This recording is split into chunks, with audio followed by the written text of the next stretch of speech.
মৰমৰ ছাত্ৰ ছাত্ৰীসকল, ক্লাছ টিউটৰ ইউটিউব চেনেলত তোমালোক সকলোকে স্বাগতম জনাইছোঁ।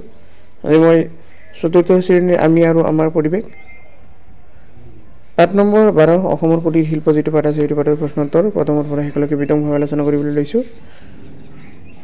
ভিডিঅ'টো ভাল লাগিলে অৱশ্যেই লাইক কৰিবা, লগতে চেনেলটো ছাবস্ক্ৰাইব কৰি ৰাখিবা আৰু বন্ধু বান্ধৱীসকললৈ শ্বেয়াৰ কৰি জনাই দিবা। আৰু ইয়াৰ সম্পূৰ্ণ প্ৰশ্নোত্তৰ চল্ভ কৰি দিয়া হৈছে। এতিয়া চব প্ৰশ্নোত্তৰসমূহ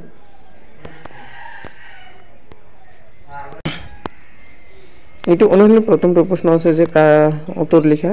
তাৰ কোনো মতে চোৱা কি কৈছে, কাঁহেৰে তৈয়াৰী দুবিধ সামগ্ৰীৰ নাম লিখা।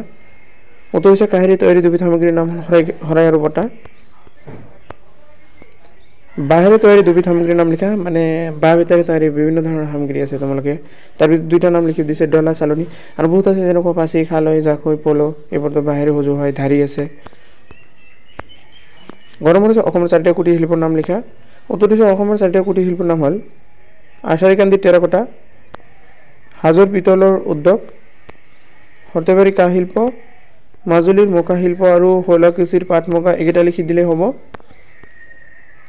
ঘৰ নম্বৰটো আছে তিনিবিধ স্থানীয়ভাৱে পোৱা কেঁচা সামগ্ৰীৰ নাম। নিজৰ অঞ্চলত পোৱা তিনিটা কেঁচা সামগ্ৰীৰ নাম লিখিব দিছে।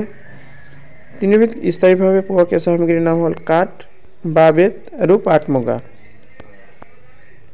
এবাৰ 2 নম্বৰত আছে তলত উল্লেখ কৰা সামগ্ৰীসমূহ কোন কোন কুটীৰ শিল্পৰ লগত জড়িত তাৰ এখন তালিকা লগোৱা। মানে সৰু সৰু উদ্যোগৰ লগত কোনবোৰ বস্তু জড়িত আছে। তলত কেইটামান বস্তু দিয়া আছে যেনেকুৱা টেকেলি, বটা, মেখেলা চাদৰ, কাঁহী বাতি, চাকি, লোটা, ৰিহা, গামোচা, শৰাই, চেলেং চাদৰ, বানবাটি, ঘটি, মুখা, গছা। এইবোৰ কোনটো মানে কোন কোন কোন কুটীৰ শিল্পৰ জড়িত সেইটো লিখিব দিছে। এইটো সমৃদ্ধ শিল্পৰ ভিতৰত আছে টেকেলিৰ চাকি বা গছা, কাঁহ শিল্পত আছে বটা, কাঁহী বাতি, বানবাটি ইত্যাদি। বয়ন শিল্পত আছে মেখেলা চাদৰ, ৰিহা, গামোচা, চাদৰ ইত্যাদি। 3 নম্বৰত দিছে কাৰচিনৰ সহায়ত সোঁফালৰ অংশৰ লগত বাওঁফালৰ অংশ মিলোৱা।